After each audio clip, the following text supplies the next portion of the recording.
Gotta do my reading hairstyle here. My reading and writing hairstyle. I'm gonna read the chapter about Cy Twombly, which I think is fitting because, as you'll find out in this chapter, Cy Twombly, the painter, also had a long relationship with the Virginia Museum and benefited, much as I did, from their enormous generosity to artists. I got a grant from the Virginia Museum, which was absolutely pivotal in my career, and I've never forgotten it. I remember I had to come to this very auditorium, and I had a nursing baby, and Willie Ann Wright babysat the squalling brat while I came up here. And there was a table out front, and it was like interlocutor. Oh God, how do you pronounce that? Anyway, people who were asking me questions, sitting there, and I was so anxious and nervous with my leaking breaths coming down the hall. And they asked a bunch of questions, and then they gave me the grant. So I'm deeply in debt to the Virginia Museum, as was Cy, and you'll find out as I read this chapter. It's chapter 5 in my book, and it's pretty early on, and it follows a really kind of rough chapter about the murder-suicide of Larry's parents, which was, of course, any murder-suicide is going to be unpleasant, but this was particularly unpleasant and particularly unusual in the fact that his mother shotgunned his father to death, which is very, very rare to have a woman be the instigator and to use a firearm. Of course, this is America, so we all use firearms, but so it follows that chapter. So I wanted a sort of a quieter chapter, which I think this is. But so it's chapter 5. I titled it "The Remove," and you'll know why soon. But for a while in the early drafts, I had a subtitle, and it was Lexington, Cy Twombly, and Working Outside the Art World. In the summer of 1973, 4 years before the deaths of Larry's parents, he and I returned to Rockbridge County for good. This was our 3rd year of marriage, following my sophomore year at Bennington and junior year studying abroad, where we held each other close, broke and lonely, throughout our travels from Great Britain to Greece. Lying on the empty beaches of Paros, the remote Greek island where we washed up that spring, we stared out at the storied Aegean while homesickness sucked our starving hearts right out of our chests. Even after all we had seen in our year of travel, Rockbridge County was still the most beautiful place we knew. We were certainly not alone in this opinion. Travelers on I-81 frequently pull off at the Lexington exit to get fuel, and while gassing up, gaze in wonder at the landscape. Then, not a few of them restart their cars and head directly to the realtor's office. It is a testament to the allure of the area that the artist Cy Twombly, who lived and traveled in some of the world's most beautiful places, chose to live half the year in Lexington, his hometown. In writing about Cy's work, the late critic David Sylvester cited Paul Klee's depiction of artistic creation, which he said was analogous to a tree's growth. Nourishing sap from the roots flow through the tree's trunk, the artist, and enriches the crown of growth, his resulting work of art. While the crown does not exactly reflect the roots, existing in a completely different element, it nevertheless forms a mass equal to them, just as a great oak is said to require the same amount of space below ground as above. Sylvester implies that Cy's early experience in Lexington, like the root system of that oak, quietly but essentially informed and enriched the crown of his life, of his art throughout his life. Cy seemed to concur, saying to Sylvester in a 2000 interview, "Where I'm from, the Central Valley of Virginia, is not one of the most exciting landscapes in the world, but it's one of the most beautiful. It's very beautiful because it has everything. It has mountains, there are streams, there are fields, beautiful trees, and architecture sits very well in it. I've found when you get old, you must return to certain things in the beginning, or things you have a sentiment for or something, because your life closes up in so many ways or doesn't become as flexible or exciting or whatever you want to call it. You tend to be nostalgic." End quote. The phrase "Twombly returns to Lexington" recurs, chorus-like, throughout Nicholas Cullinan's detailed chronology of Cy's life in the last pages of Cycles and Seasons, the Tate Modern's catalog for its Twombly show of 2008. In fact, there is hardly a year of his life that he did not visit and for many years live and work in Lexington. And he got a lot of work done here. For example, the epic saga of the 52-foot-long painting, untitled, "Say Goodbye, Catullus, to the Shores of Asia Minor," now at the Cy Twombly Museum in Houston, came to a triumphant conclusion in a warehouse across the street from our old house on the industrial side of town. The tripartite painting was begun in Rome, but remained unfinished for 22 years until it was shipped to Cy in Lexington in 1994. I can remember many afternoons walking to pick up the kids from school and seeing the tall, slightly stooped, densely overcoated and stocking-capped figure of Cy making his way down from his home on nearby Barclay Lane to the warehouse. It was probably the only place in all of Lexington big enough to house such an enormous painting, but he had to share the space with the table saws, paint cans, sawhorses, and wood shavings belonging to a local contractor. One Easter weekend, Cy unknowingly got a little help with the final panel of the piece from a 17-year-old carpenter named Josh Campbell, who had come to the warehouse to prime some siding laid out on sawhorses next to the painting.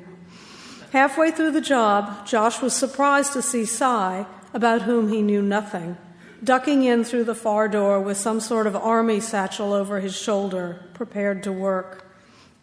Recapping his paint cans, Josh offered to leave, noting the greater magnitude of the job left for Cy to do on his project. Ever the gentleman, Cy demurred and insisted that Josh keep on priming the boards, saying he would be back later.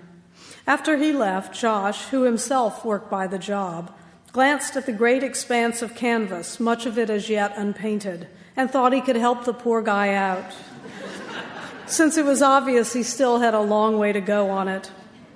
Setting down his big paintbrush, he picked up one of Cy's small brushes and set to it, helpfully adding some paint to the third panel, which at the time had, as he put it, just a few big balls on it.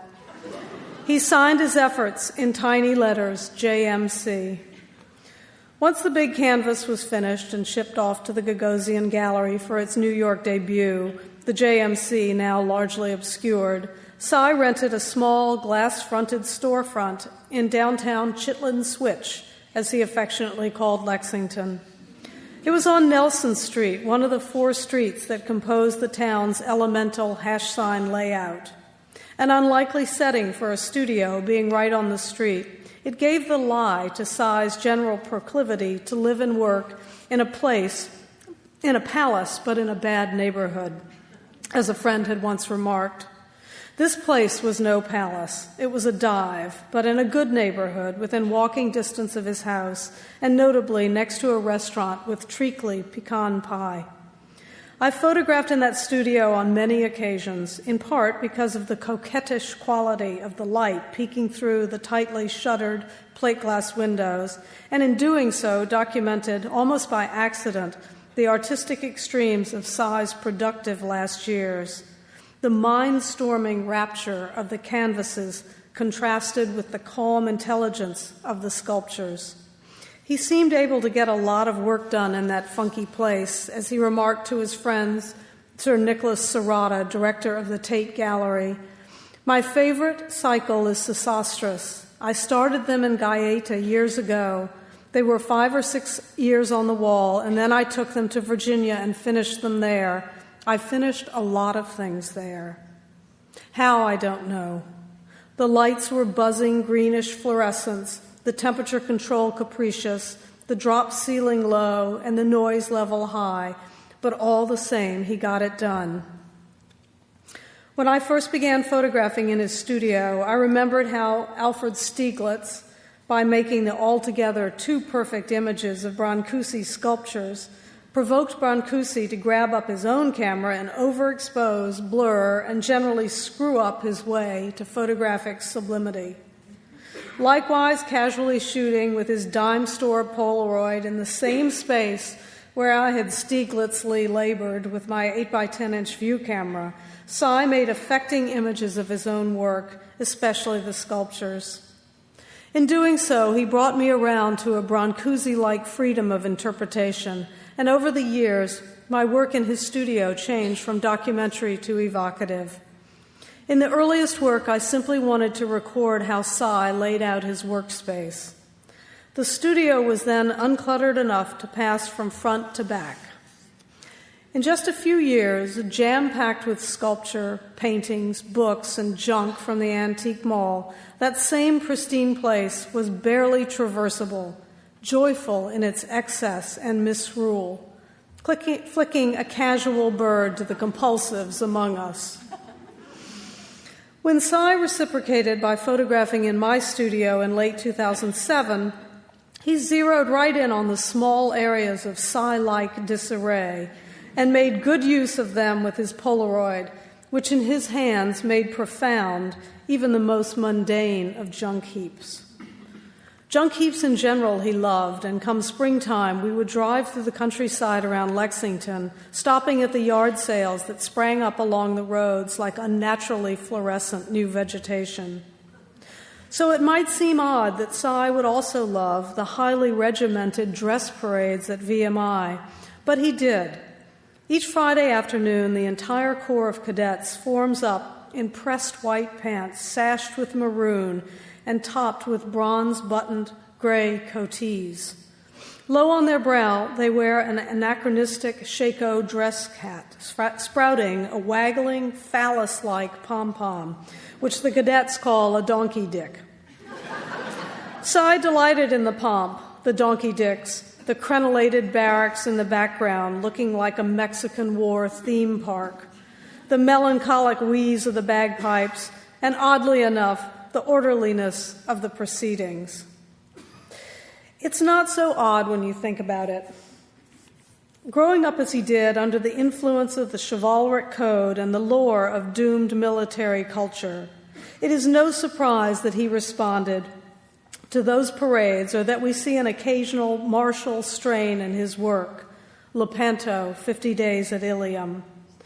I believe many diverse elements influenced Cy as he grew up here, and that they came to be reflected in his art.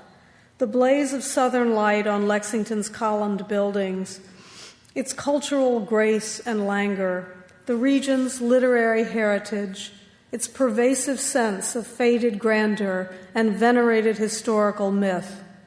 As he put it once in a local interview, it all came from here. All those columns. There are many, many things I never would have done if I'd been born somewhere else. The VMI parades were best in the spring, by which time the Corps had mastered the steps, and Cy almost never missed them.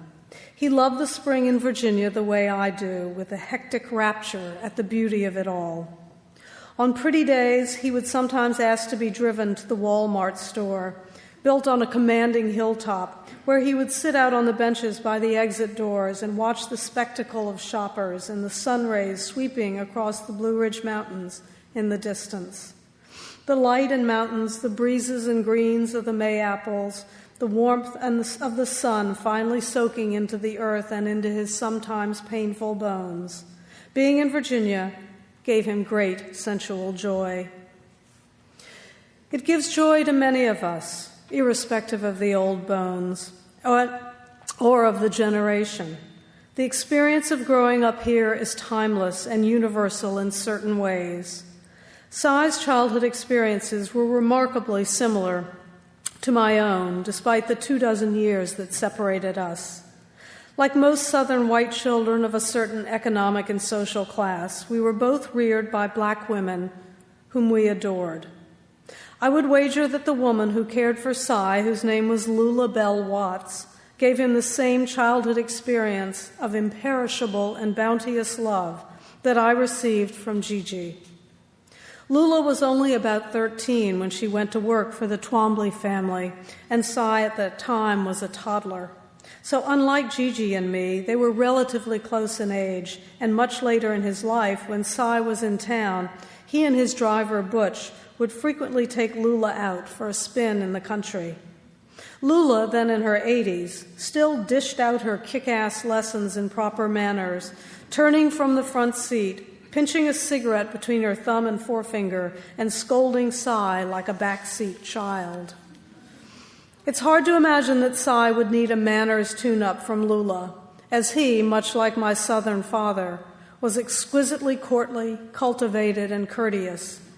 As Cy put it to Serrata, quote, "It's very funny, but when I grew up, you always had to say yes, ma'am, and yes, sir, and you were never to talk about yourself.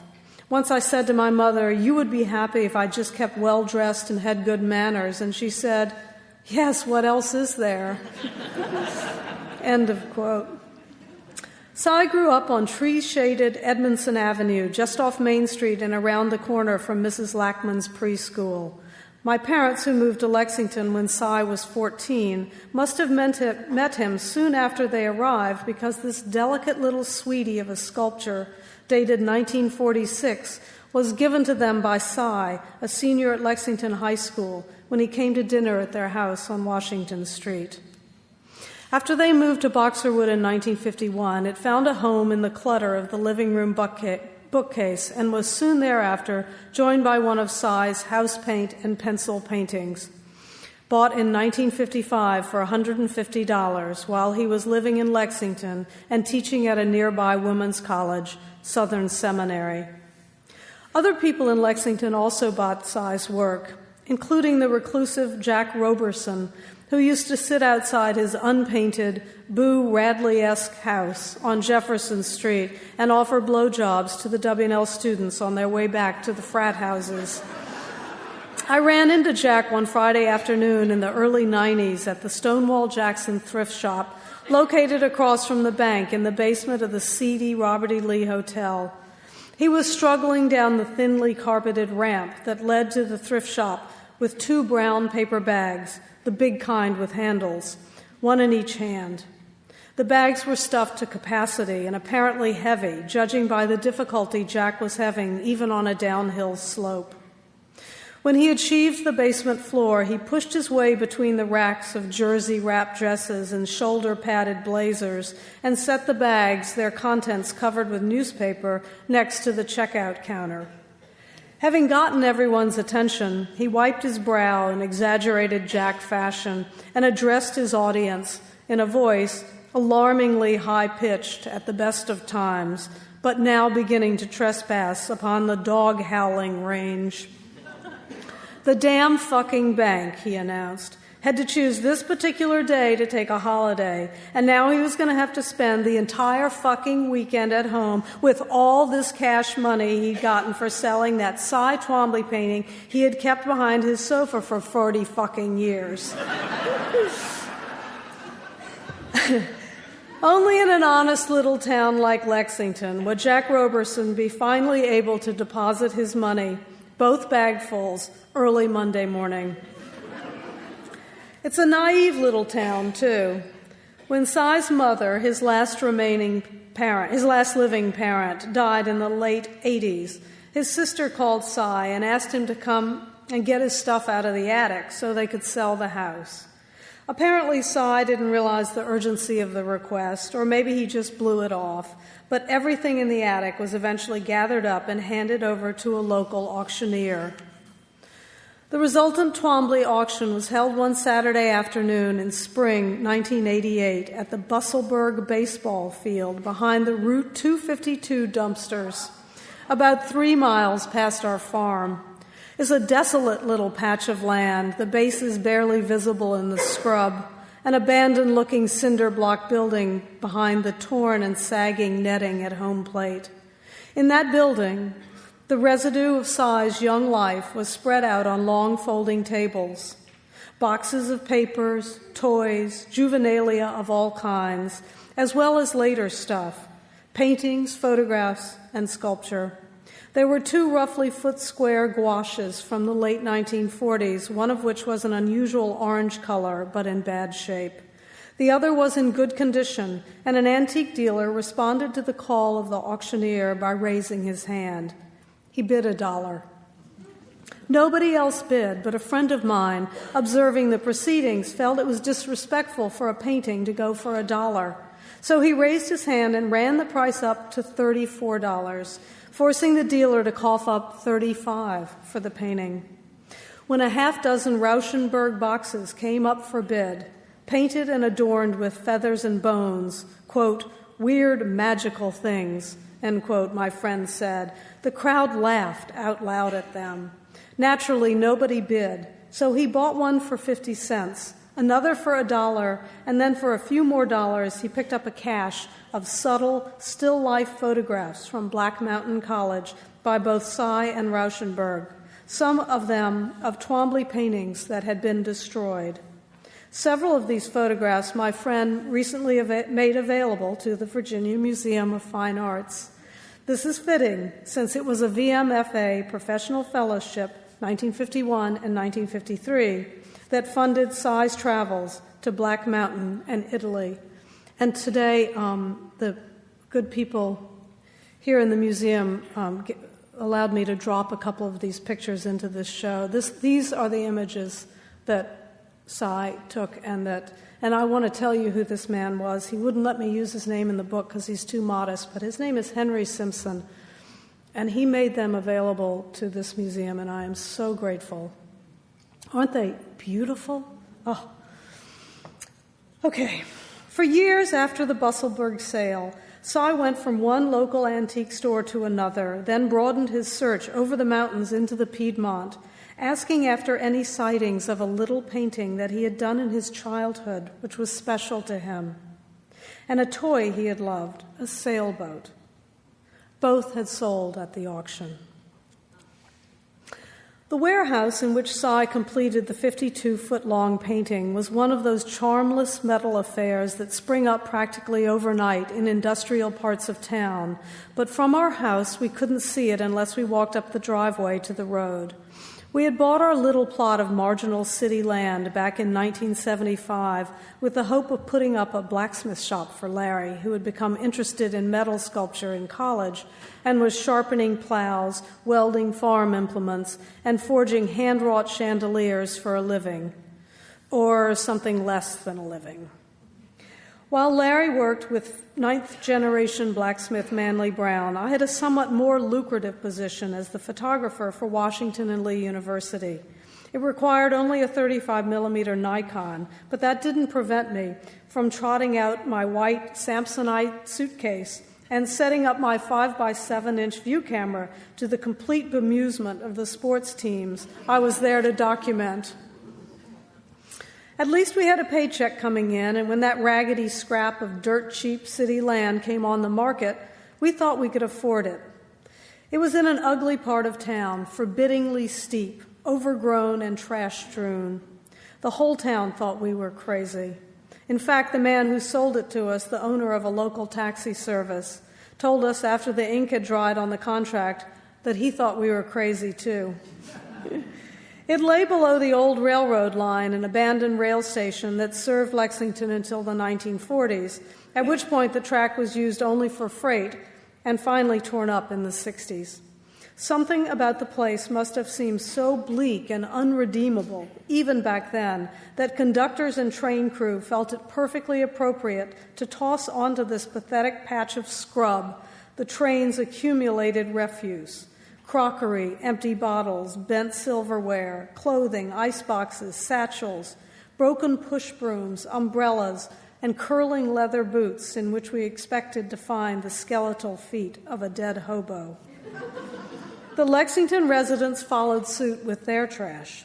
Since the late 1800s, our land had been the unofficial city dump, its steep hillsides a cascade of more modern trash atop the train trash, and the flat bottomland mounded with dozens of honeysuckle-covered ex-taxis, paradise trees grown up through the windshields, snakes coiled in the seat springs.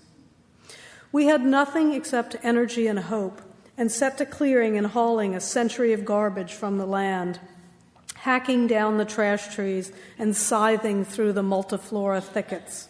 We made a few pleasant discoveries. Hidden behind all the overgrowth was an undernourished creek, augmented midway by a watercress-rich spring, which in turn was fed by the hillside of garbage, but we chose not to think about that. We toiled for a year to reveal a view of the creek and to clear the spring, sweating and itching with nettle stings, slicing our souls each morning on the shards of glass that emerged from the ground like some particularly malevolent nocturnal plant form. I had a vision of how I wanted to live. In 1969, my parents and I had visited Helen and Scott Nearing on their subsistence farm in Maine, and I had made a heavily underscored mental note that this was exactly what I wanted for myself. A life of simplicity, pluck, seclusion, and soul-satisfying, ecological, sweat-of-the-brow, we'll vote with our lives, self-sufficiency. 7 years later, Larry and I were giving it a go. By 1977, we were digging by hand the footers for an impossibly perilous cliff dwelling. And then for the next half-decade, we scavenged building materials for it, learning as we went. By the time Cy moved back to Lexington in 1993, the resultant spindly, hand-built, Rube Goldberg-like passive solar house had bulked up with a succession of shed-roofed additions, living areas cantilevered out over the abyss, and labyrinthine porches covered with vines. A commercial pilot we know once remarked that from the air, our house resembled those shanty towns on the edge of the Mexico City dump, and we were not offended. It was a totally cool, Big Surish house, impractical, whimsical, not to code in any respect. The kind of place that stopped passers-by in their tracks and lured them, cautious and curious, past the basilisk sculptures to our slab-wood front door. Cy, too, would wander down from the warehouse to that door, calling out in his hesitant, distinctive voice, "Sally, are you receiving?" We both liked to sit out on the wisteria-covered back deck, overlooking the creek, especially on those sultry summer nights when the fog rose from the bottomland and wisped among the racemes of white bloom. One such night found a group of us with Cy and Nicola, his gentle, erudite companion, sitting after a late dinner on that porch, the newspaper-covered table, nacreous with oyster shells, bottles of wine darkening the center. I mentioned my past fascination with Ezra Pound, an American who, like Cy, had found Italy his place for starting things, and about whom I had written my master's thesis. At this, Cy, sitting to my right at the head of the table, leaned over to me with the look of a confidence about to be divulged, so I pressed close. When Cy was about to tell a story or make a naughty quip, he would cover his mouth in a schoolchild's way, fingertips lightly touching his primly pursed lips, while above them the eyes were alight and impish. I watched memory veil those eyes as he spoke of a time in the late 1960s when he and Nicola had been invited to the Spoleto Festival by its founder, Giancarlo Menotti. That evening, a Russian pianist was performing, and Menotti honored Cy and Nicola by seating them in his private balcony in the Opera Theater. As they took their seats, they were startled to see behind them Ezra Pound and Olga Rudge, one of the three women with whom Pound had simultaneous relationships. Cy described Pound as having an aura, a mystical appearance, and as being somehow set apart from regular people. Nicola wrote me later that Pound, quote, acted extremely shy, like only a northern blonde child could be. He hardly looked at us, and in a side way. Telling me of this in the humid summer night, Cy emphasized how rare it was to see the reclusive poet who seldom appeared in public in those later years. Pound had been driven mad, or perhaps more mad, by his wartime incarceration in Pisa for treason. It was there, locked up like an animal in a 6 by 6.5-foot wire cage, that he began writing on a piece of toilet paper the uneven but brilliant Pisan cantos. Interestingly, housed in the cage next to him was Emmett Till's father, Lewis, until he was hanged for murder and rape with trimmings, as Pound put it. After Pound began to show clear signs of a mental breakdown, he was shipped from Pisa back to the United States and confined to the bug house at St. Elizabeth's Hospital in Washington, D.C. A decade after his release in 1958, Pound stopped speaking altogether. Much was made of his self-imposed silence, and it has always been reported that not a single word ever passed his lips once he began it. Except, to their amazement, Cy and Nicola heard Pound speak to Olga. They both described it as the whispering of a deeply wounded and suspicious man, but also of a man fading out of this life. Cy said he would have loved to have exchanged just one word with this intransigent, mysterious, wrong-headed, brilliant man. Instead, he and Nicola somehow maintained a posture of intense interest in the music played before them, arching backwards in their seats, hoping to hear the thoughts of a genius. Imagine that, on my peckerwood porch, late in the humid, cloyingly fragrant Virginia night, Cy, in a Pound-like whisper, tells a story I found marvelous in the many improbable threads it wove together. That he had heard Ezra Pound, the author of the lines written on my father's memorial stone, with whom I had held a long fascination, and that within this tale was another of my long-held fascinations, Emmett Till. And of course that the storyteller was Cy, our local hero, come back to sit in the dung-heap-turned garden that was our home, the prodigal returning to Lexington. Cy often walked the streets of Lexington, and I would occasionally go with him. Strolling along on the uneven brick sidewalks, he had a remarkably deferential physical presence for such a big man. He would step aside and nod decorously to the old widder women who had long outlived their husbands. Lexington's streets have changed little since the war, and of course, I mean the war, the only one that counts here. In certain charming ways and in others less so. Much of the town dozed off in 1865, and it hasn't ever quite awakened. A friend of my mother's tells a story about a house just over the hill from our farm, commandeered in 1864 by the Union Army to be General Hunter's headquarters during his raid on Lexington. When I was young, it belonged to a man with the unlikely name of Torkel McCorkle. My mother's friend visited Torkel's house, and after examining some of the books in the library, he wrote, quote, "I did not find a single title published later than 1862. A mixture of melancholy and guilt assailed me. The library, the house, the grounds were as General Hunter found them when he rode down the valley toward Lynchburg. Time could be stopped, I thought, and by other hands than those of God." He's right. Time, if not stopped, is certainly slowed in Lexington, and that may have been what most charms Cy. It certainly charms me. Even the pace of art making, like most everything else, is leisurely, especially in summer. Evening, once the temperature drops, is the best time to work. Often late at night, driving through the shuttered town, I'd see light seeping from the Venetian blinds of Cy's studio. One of the theories about why so few successful practitioners of the plastic arts come from the South, holds that the heat stultifies us. There's some truth to this, though it may also be time-related. I believe we in the South have a different sense of time and its exigencies. In fact, in Cy's case, I think growing up in the American South has made his transition to Italy easier. Cy himself once remarked, "Virginia is a good start for Italy. Virginia made me very Southern in a way.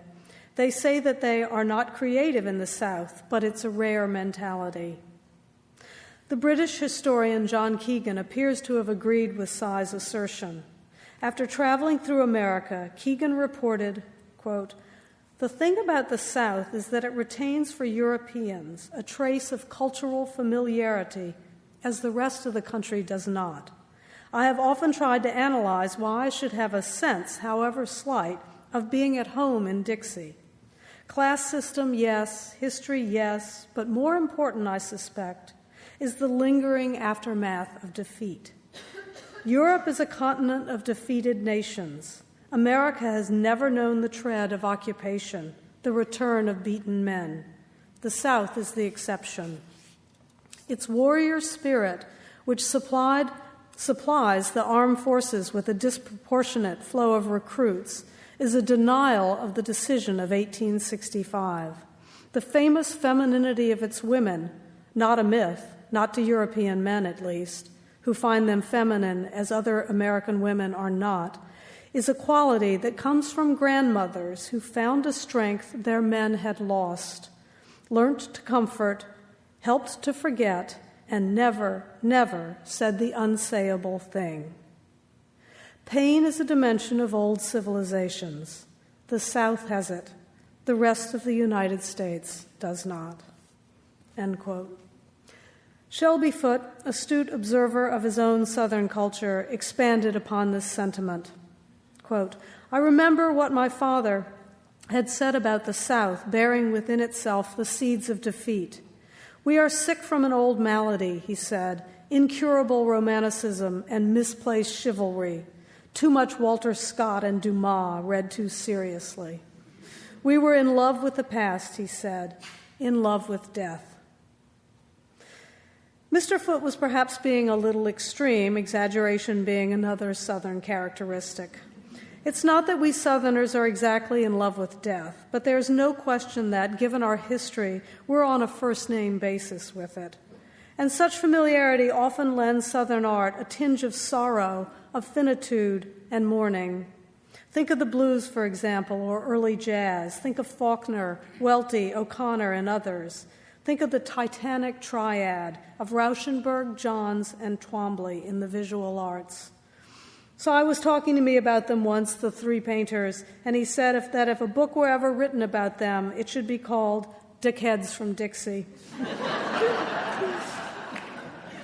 That was classic Cy, oddly self-effacing, with a kind of negligent grace about him. He made his rare gift, that genius, all the more seductive by the casual way he possessed it, with a whiff of mischief, an ambivalent intensity, and a charming insouciance. People mistakenly thought he was shy, which he wasn't really, and innocent, which he wasn't either. Okay, in some ways he was innocent, but for sure he wasn't naive, and neither was his art. A friend once quipped that naivete in art is like the digit 0 in math.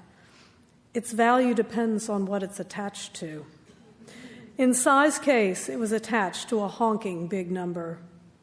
He could be wickedly funny. I once watched as a quartet of worshipful, white-gloved young art handlers from New York untacked his paintings from the studio walls and laid them on pristine white cloths on the floor. Worth a king's ransom and headed to some major museum, they were rolled up and reverently placed in a temperature and humidity-controlled truck.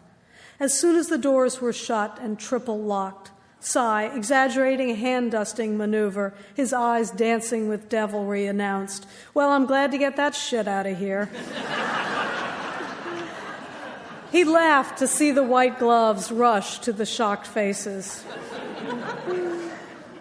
Putting aside that self-deprecating assessment, nobody disputes that Cy produced some of the greatest art of this and the last century, and he made much of it right here in Virginia, not in spite of the place, but because of it. Choosing to work outside the art world's urban centers, as both he and I have done, is difficult. At least it certainly has been for me. More than any artist I know, Cy managed this classical remove, embracing James Joyce's artistic intent, summed up in 3 words at the end of a portrait of the artist as a young man: silence, exile, cunning. Cy did not use those exact words, but in speaking to Serrata, he remarked, quote, "You know, I don't follow too much what people say. I live in Gaeta or in Lexington, and I just have all the time to myself. I don't have to worry. I have years and years during which no one could have cared less, so I was very well protected." End quote. This strategy worked well for Sy, and I believe it allowed him an uncommon freedom of lyric expression, especially evident in his photographs, with their soft, dreamlike quality. They edge close to the deadly minefields of sentiment, that most disputed artistic territory.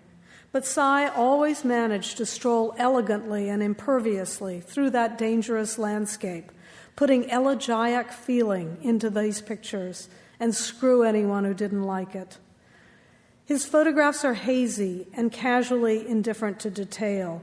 This is not an eidetic memory. This is the way our minds recall and our hearts remember. They have a misty kind of luminosity, perhaps the mists of time or the forgiving scrim of recall. He made these pictures not with a sharp Proustian vision, but with an eye veiled by the famously thick, characteristically humid southern air. Sy tapped into some flow of ancient memory with his distracted mien, fragmented speech, and works of rapturous mythic energy. He seemed to have been born out of time. Perhaps he was.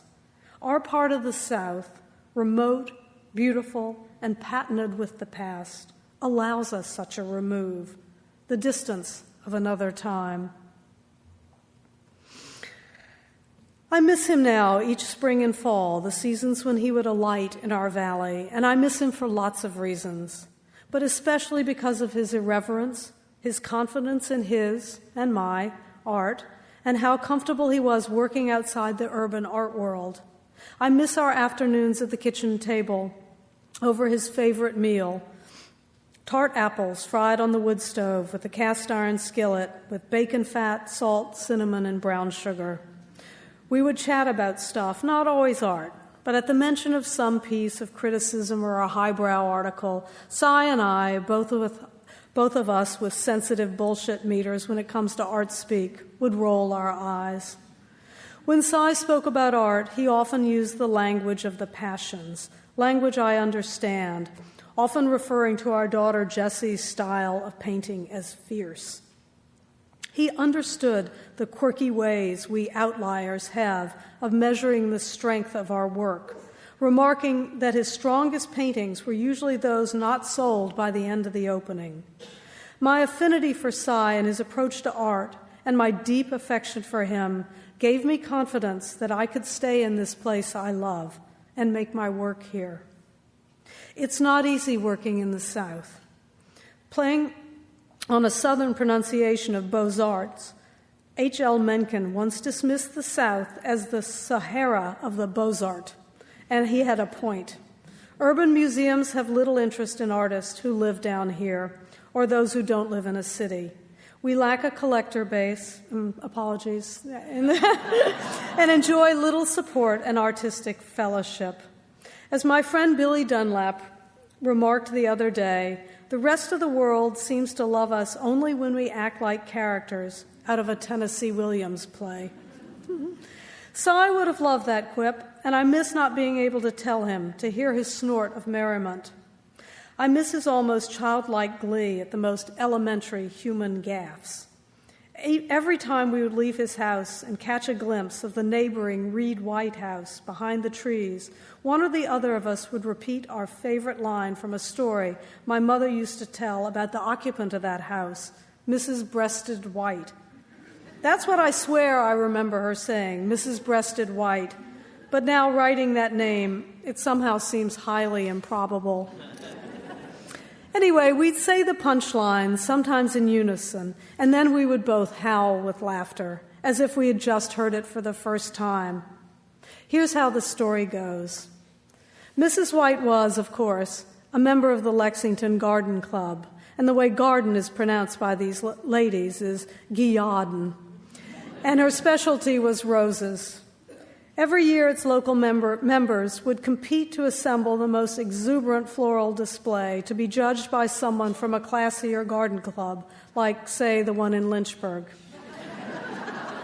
This competition would be followed by refreshments, small triangles of buttered white bread with edges trimmed and tomato aspic quivering on iceberg lettuce leaves, all washed down by the daily staple of those elegant Lexington ladies who insisted they didn't drink, restorative sherry, 18% alcohol.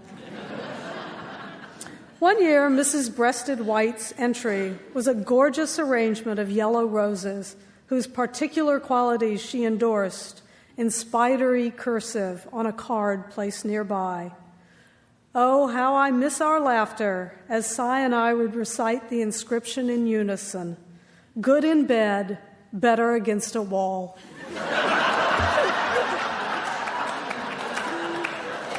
Thank you.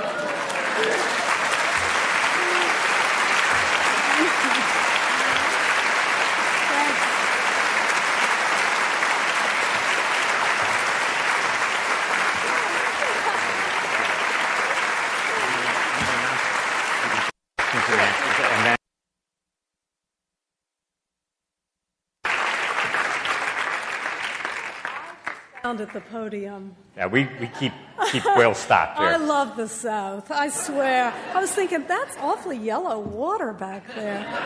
Yes. We have time, and Sally has been gracious enough to agree to answer questions from the audience.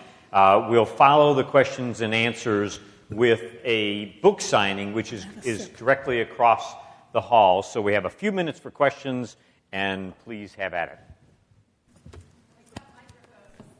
And yes, thank you, Lulan.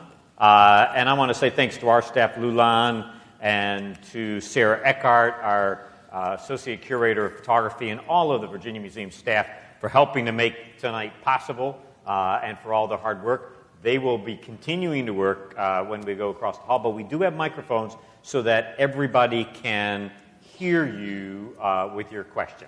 And I want everyone in this room to, for a brief moment, to remember Bev Reynolds, who was one of the champions of my work from the very, very beginning, and I'm so grateful to her for taking me out of the Beaux-Arts of the Sahara. Anyway, okay. So ask away. I'm completely unintimidating. Yeah.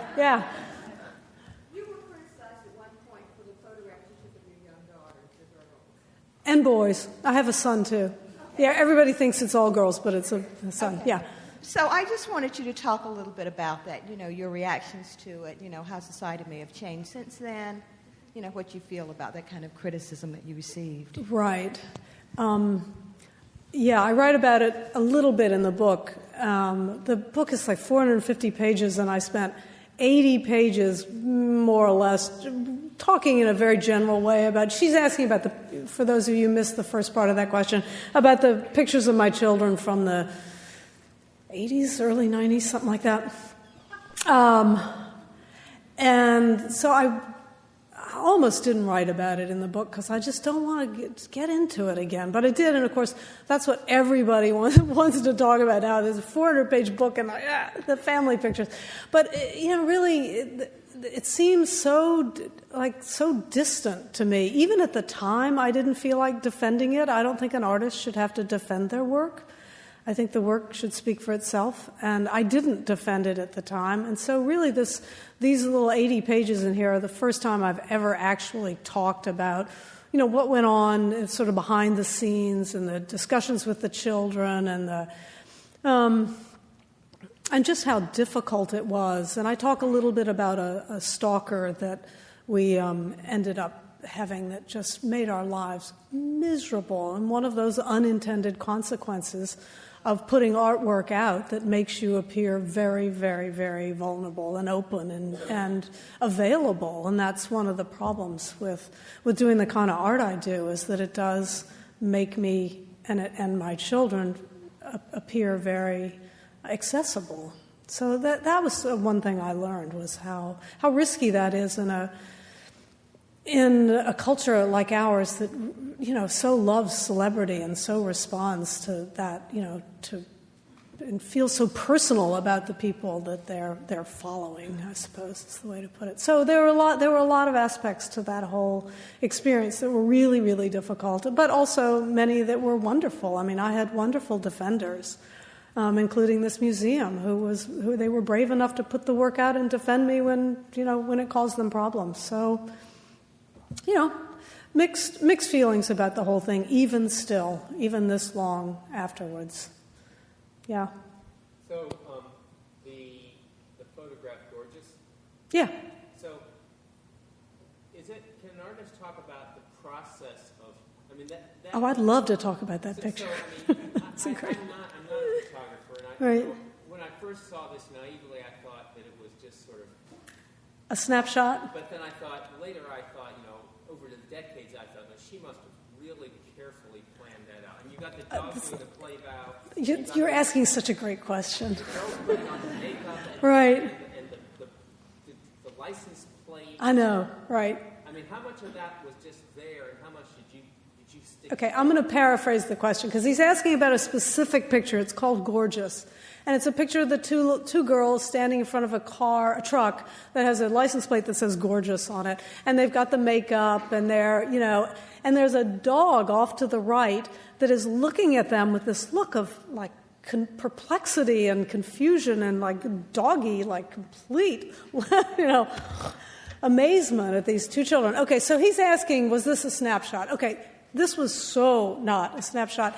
And I'm putting together, one of these days when I have nothing else to do, I'm going to put together a book that shows all the pictures that led up to the pictures that finally ended up being the keeper pictures. And that's a perfect one. I have probably 3 different tries.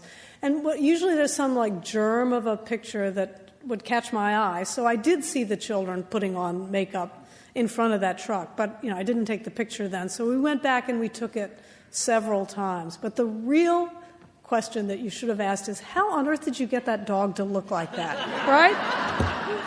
So I wanted the dog in there. I got someone to stand outside of the frame of the picture and lift its hind legs up. So it was like going, like that.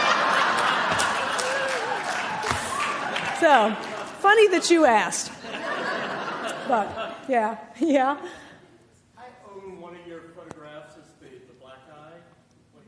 Yes.